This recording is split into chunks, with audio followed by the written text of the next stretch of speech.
The crisp mountain air brushed against my cheeks as our group of 5 friends made our way up the winding forested trail.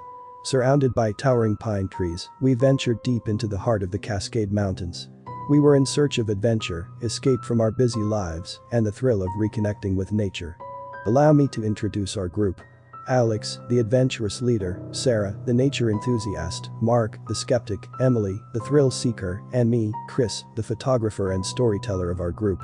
Alex had stumbled upon a remote mountainside cabin that would be our home for the weekend, and as we approached, it stood nestled against a backdrop of towering evergreens, looking like something out of a postcard. It was the perfect retreat, or so we thought. With the sun dipping below the peaks and casting long shadows, we settled into the cozy cabin. We laughed and shared stories as the warmth of the fireplace enveloped us. Our worries seemed miles away in this tranquil wilderness. At night, as the winds whistled through the trees, we heard strange sounds beyond the cabin walls. The wilderness had a way of playing tricks on your senses, making you question every creak and rustle, but this was different. Did anyone else hear that? Alex said, his brow furrowing. We all exchanged glances, Sarah shushing us, urging everyone to listen. The sounds continued, something heavy moving just outside. We tried to brush it off as wildlife, but an undeniable unease settled among us. Morning sunlight filtered through the cabin's windows, and we awoke to a changed world. The forest, previously serene, had become a chaotic tapestry of upturned earth and broken branches. Our tracks from yesterday were obscured by a web of footprints, none of which belonged to us. Mark, the skeptic, offered a rational explanation. Perhaps it's a bear or large mountain lion. They can roam far and wide, leaving strange marks. But the footprints were oddly human-like, with long, broad toes. Sarah, our nature enthusiast, examined them more closely.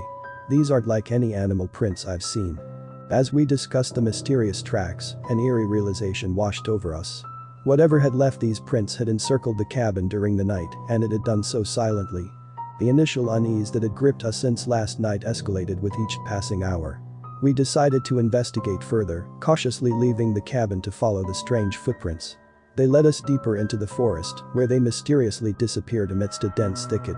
Our exploration, however, revealed another troubling discovery. Our carefully packed supplies, the food, water, and even our emergency communication devices had vanished. Panic set in as the reality of our situation sunk in. We need to find our supplies and get out of here, Alex asserted, his leadership unwavering. Emily's adventurous spirit faltered for the first time. But where could they have gone? And who or what could have taken them? As daylight waned, we decided to return to the cabin and secure ourselves for the night. We needed a plan, but fear clouded our judgment. Mark suggested we fortify our defenses with whatever furniture we could move, while Sarah and Alex worked on devising makeshift weapons from the cabin's tools. I spent my time capturing the eerie atmosphere on camera, hoping that if we survived, our story would serve as a warning to others. That night, the unease reached its zenith. The strange sounds returned, now accompanied by a faint, haunting melody of distant, echoing whistles. The night seemed interminable, each rustle or faint growl beyond the cabin walls ratcheting up our anxiety. As dawn broke, we discovered more bizarre disturbances outside, trees pushed aside, as though a massive force had plowed through the forest. Our fear intensified, but we knew we couldn't stay paralyzed by it.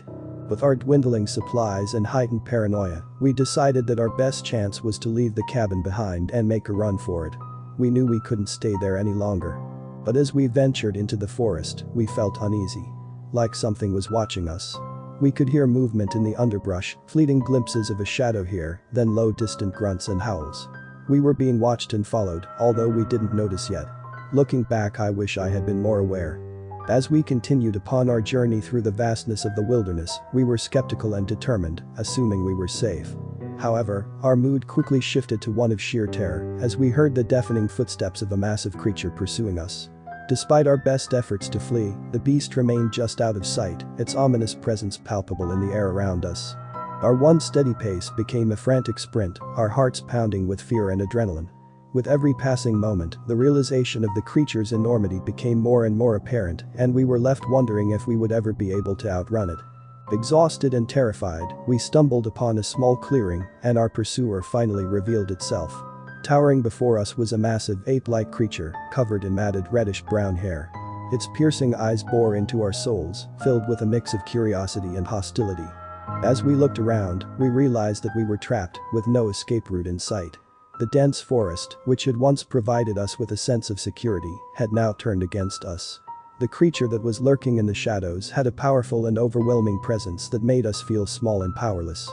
We knew that we had to think fast and come up with a plan to outsmart the creature if we wanted to survive. Every movement was calculated and every breath was measured as we tried to keep our cool and stay focused on the task at hand. The tension was palpable and we could feel our hearts pounding in our chests as we prepared for the worst. Emily, ever the daredevil, took a bold step forward, her heart pounding against her chest. With her voice barely above a whisper and a hint of fear in her voice, she spoke, "We mean no harm. We just want to leave." As the words escaped her lips, she couldn't help but wonder if they would be understood by the beast standing before them. She looked around, taking in her surroundings, trying to come up with a plan, just in case things didn't go as smoothly as she hoped. She noticed the tall trees surrounding them, their leaves rustling in the wind, and the sound of crickets chirping in the distance. She took a deep breath, steeling herself for whatever might come next. The creature, with its grotesque appearance and piercing eyes, stared at us for what seemed like an eternity. We could feel the weight of its presence, as if it was a being from another world. We knew we had to be careful, any wrong move could trigger a response, and we didn't want to find out how it would respond. Suddenly, the creature let out a deep, guttural growl that echoed through the surrounding landscape, causing the very ground beneath us to tremble. It was a warning, and we dared not provoke it any further. We stood there, frozen in place, trying to comprehend the creature's intentions and hoping that we would make it out alive. To our amazement, the creature slowly backed away from us and eventually retreated into the dense forest. As we stood there in a mixture of shock and amazement, we couldn't help but wonder what other wonders lay hidden within the vast expanse of the forest. We took a moment to catch our breath and allow the relief to wash over us as we watched the mysterious creature disappear among the towering trees, feeling grateful for the opportunity to witness such a rare and unforgettable moment. We seized the opportunity to backtrack and return to the cabin where we had initially started our journey.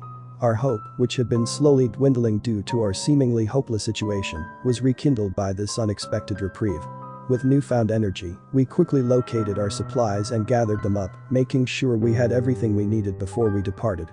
As we made our hasty retreat back to civilization, we couldn't help but constantly replay the events that had led us to this point in our minds. The encounter with the mysterious beast left a permanent impression on our memories, and we knew that we would never forget the fear and uncertainty that had consumed us during that fateful encounter. After we returned back to the safety of our regular lives, we told people about what we went through, but many didn't believe us. Some thought it was made up or that we just saw a bear or something else they knew about. It was sad to see that even when something strange happens, some people still don't want to believe it. But we knew what we saw was true, and we kept telling our story to anyone who would listen. But the five of us knew the truth, and the memories of that fateful mountain retreat would forever bind us. We had survived an encounter with the elusive and enigmatic Bigfoot, a creature of legend that continued to roam the remote wilderness, guarding its secrets and leaving those who crossed its path with stories that would be met with incredulity. As the years passed, we often found ourselves pondering the mysteries of that mountainside cabin and the night we were forced to confront the unknown. It was an adventure that had tested our courage, forged unbreakable bonds, and forever changed our perspectives on the wild and untamed world that lies just beyond the safety of civilization. We all still keep in touch all these years later.